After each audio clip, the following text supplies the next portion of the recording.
Men are lonely, not theoretically lonely, not poetic lonely, not staring out the train window while an indie soundtrack plays, lonely. I mean structurally lonely, civilizationally lonely, psychologically underdeveloped and emotionally starving in ways modern society still struggles to discuss honestly. And before people start convulsing defensively, let me say something clearly. Male loneliness is real, painfully real. You can see it in the statistics: declining friendships, declining relationship stability, rising isolation, rising suicide rates, rising addiction, rising parasocial dependency, rising political radicalization. Entire digital ecosystems now exist to monetize male emotional isolation, the way industrial nations once extracted coal from mountains. The loneliness is real, but the modern conversation surrounding it is often deeply dishonest, because many people want to discuss male loneliness without discussing male socialization, and those two things cannot be separated. A great number of men were never actually taught how to be emotionally pleasant to exist around. Not evil, not monstrous, not irredeemable, just socially underdeveloped in ways that become catastrophic in adulthood. And modern societies accidentally helped create this problem, while simultaneously pretending not to understand it. The first thing people need to understand is that intimacy and access are not the same thing. Many men are raised to pursue access rather than connection.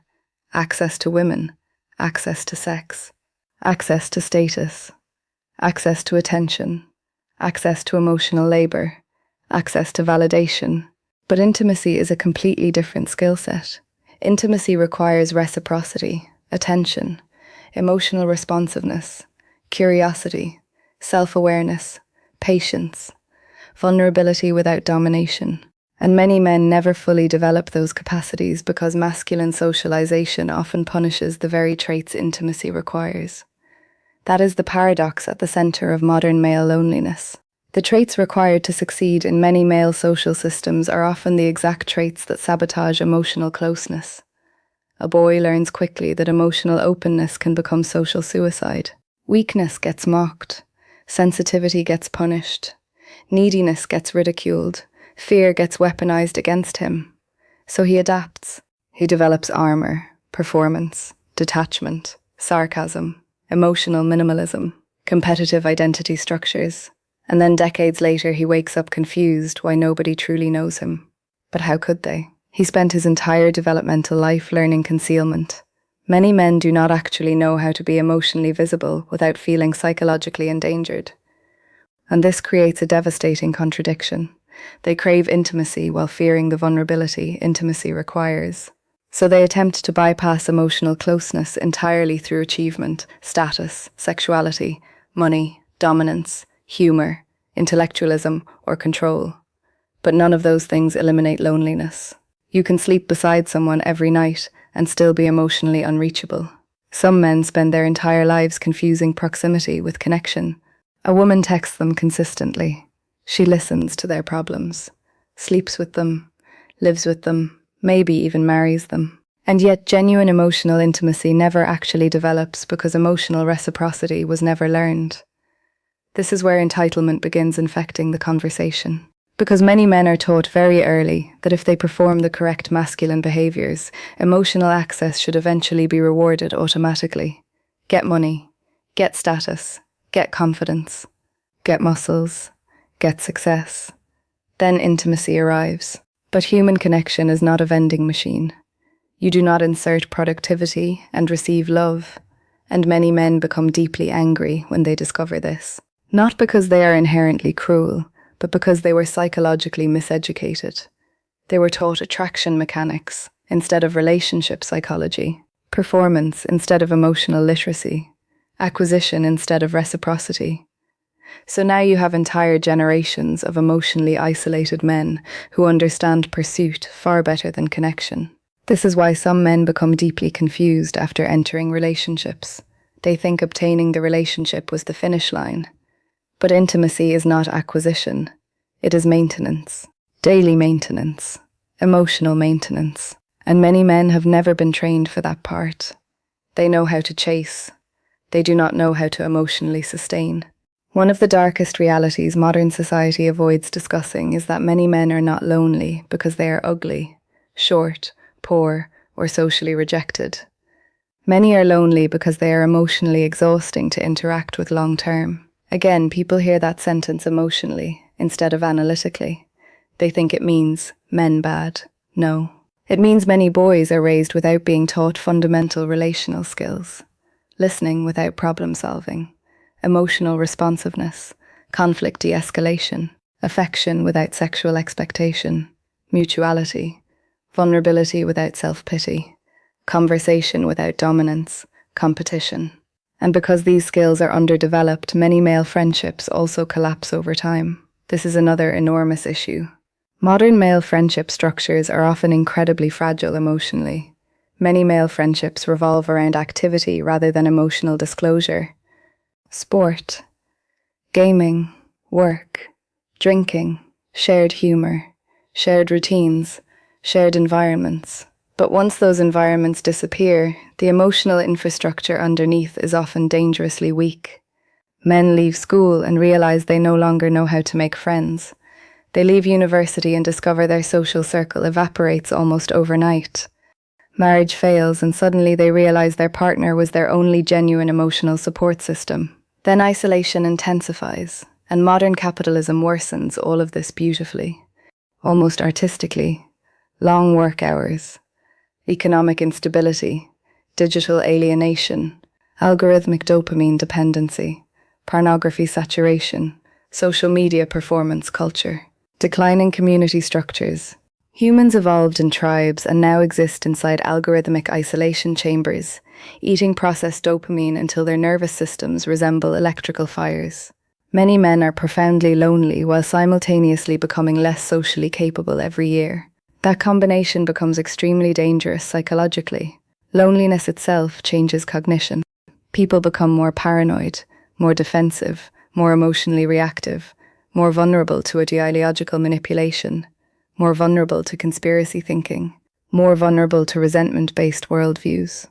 And modern internet culture has realized something terrifying. Male loneliness is profitable, extremely profitable. There are entire industries now feeding off isolated men. Influencers monetizing resentment, dating coaches monetizing insecurity, political groups monetizing alienation, lifestyle brands monetizing inadequacy, pornography companies monetizing loneliness directly through synthetic intimacy. The isolated male becomes economically useful precisely because he is emotionally unregulated. A calm, emotionally fulfilled man is difficult to manipulate. A lonely, insecure man can be sold almost anything. Status, dominance fantasies, outrage, hope, submission, hierarchies, pseudo-brotherhood. And perhaps the darkest part is that many men know this on some level. They know they are lonely. They know something is emotionally wrong. But many lack the language to explain the wound properly because emotional articulation itself was underdeveloped from childhood. So instead the pain mutates into anger, into nihilism, into ironic detachment, into addiction, into compulsive achievement, into pornography dependence, into obsessive gym culture, into online radicalization, into emotional numbness, masquerading as stoicism. One of the strangest things about male loneliness is how often men seek female emotional labor while refusing emotional intimacy with other men. Think about that carefully. Many men want women to absorb their emotions, support them, listen to them, validate them, comfort them. But they do not build emotionally supportive male friendships with each other. Why? Because many masculine cultures still associate emotional openness between men with weakness, discomfort, or emasculation. So women become emotional infrastructure for entire groups of emotionally isolated men. And when relationships fail, many men collapse psychologically because they never built wider emotional ecosystems around themselves. The woman was not merely a partner.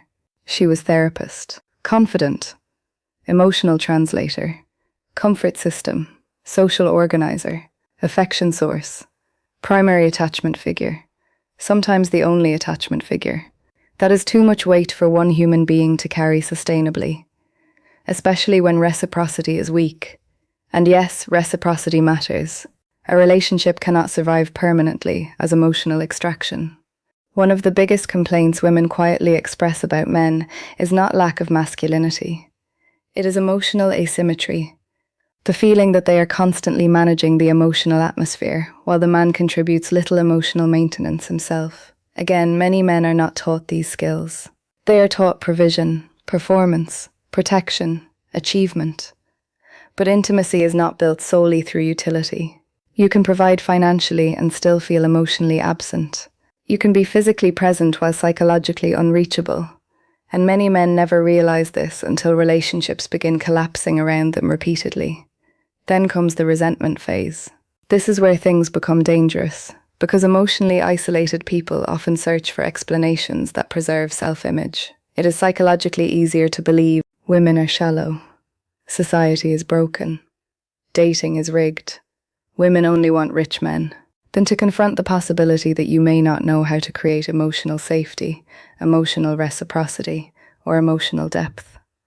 Now, to be fair, modern dating culture absolutely is damaged. App culture has commodified people horrifically. Algorithms distort attraction. Social media inflates unrealistic expectations. Economic instability delays adulthood. Hookup culture often leaves people emotionally fragmented. All true, but none of that removes the necessity of relational skill. And this is where many modern conversations fail catastrophically. People oscillate between two dishonest extremes. Either men are victims and women are cruel, or men are terrible and deserve loneliness. Both positions are intellectually lazy. The truth is more uncomfortable. Many men are genuinely suffering, and many of those same men were never properly socialized into emotionally sustainable adulthood. Both can be true simultaneously. Pain does not automatically produce relational competence. In fact, untreated pain often destroys it. Another issue nobody wants to discuss honestly is that some men confuse being desired with being loved. Those are not the same thing either. Sex is not intimacy. Attention is not intimacy. Validation is not intimacy. Even relationships are not necessarily intimacy. Intimacy requires mutual psychological visibility. Many men are terrified of this, not consciously, but biologically. Because visibility creates risk. What if she sees weakness, need, fear, dependency, insecurity, failure? Many men would rather perform in vulnerability than risk emotional exposure. But invulnerability is emotionally isolating. Nobody can emotionally connect to armor forever. Eventually, relationships begin feeling emotionally one-sided, shallow, performative, or strangely cold beneath the surface. And loneliness persists even inside companionship. This is why some men appear deeply isolated, despite being socially surrounded constantly. Friends everywhere, followers everywhere, dating history everywhere. Still lonely, because social contact alone does not regulate attachment deprivation. Humans need to feel psychologically known. And many men spend years constructing identities specifically designed to avoid being known deeply. There is another uncomfortable truth hidden beneath all this. Some men were never taught how to be genuinely enjoyable people outside transactional value systems. Meaning, who are you when sex is unavailable? Who are you when status disappears? Who are you without dominance? Without competition? Without performance? Can you create emotional warmth? Can you make people feel safe? Can you listen? Can you maintain mutuality? Can you regulate your own emotions without outsourcing all stability onto someone else? Many boys never receive education in these areas because modern societies still treat emotional intelligence as optional masculinity. Then adulthood arrives like a psychological car crash. Suddenly relationships require emotional nuance. Friendships require maintenance. Women expect reciprocity. Isolation intensifies. And many men realize they possess bodies shaped like adults, but emotional toolkits built for survival rather than intimacy. This creates shame, deep shame, and shame handled poorly becomes hostility very quickly. Especially in male psychology, where vulnerability often already feels threatening. So instead of saying, "I feel unwanted," Some men say women are evil. Instead of, I don't know how to emotionally connect, they say modern women are broken. Instead of, I am lonely and emotionally afraid, they say society hates men. Now sometimes society absolutely does neglect men emotionally, especially poor men, especially isolated men, especially neurodivergent men, especially traumatized men. But acknowledging systemic neglect cannot become an excuse to avoid self-examination. And self-examination is precisely what many men were trained to avoid, because introspection threatens identity structures built around certainty and control. One of the saddest things I have ever observed is how many men are desperate for intimacy while simultaneously behaving in ways that destroy it. Defensiveness, emotional avoidance, entitlement, inability to apologize, fragile ego structures, fear of vulnerability, possessiveness, emotional withdrawal, transactional thinking, control behavior. Many men want unconditional emotional acceptance while offering very conditional emotional openness themselves. That imbalance slowly poisons relationships. And yes, this conversation makes people uncomfortable. Some conversations should, because the current trajectory is unsustainable. Male loneliness is rising. Social trust is collapsing. Relationship formation is declining. Birth rates are falling across developed nations. Men are becoming more isolated digitally while becoming less emotionally adaptive socially. And entire generations are now attempting to learn intimacy through algorithms, influencers, pornography, and rage-fueled online ecosystems. That is like learning surgery from casino advertisements. The solution is not humiliating men for being lonely. Loneliness itself is not failure. Humans are social creatures. Isolation wounds the nervous system deeply. But loneliness does not magically make someone relationally skilled either. Sympathy cannot replace development. And this is the part many people avoid because it sounds harsh. Some men do not simply need validation, they need emotional reconstruction. They need to learn relational skills many were never taught in childhood.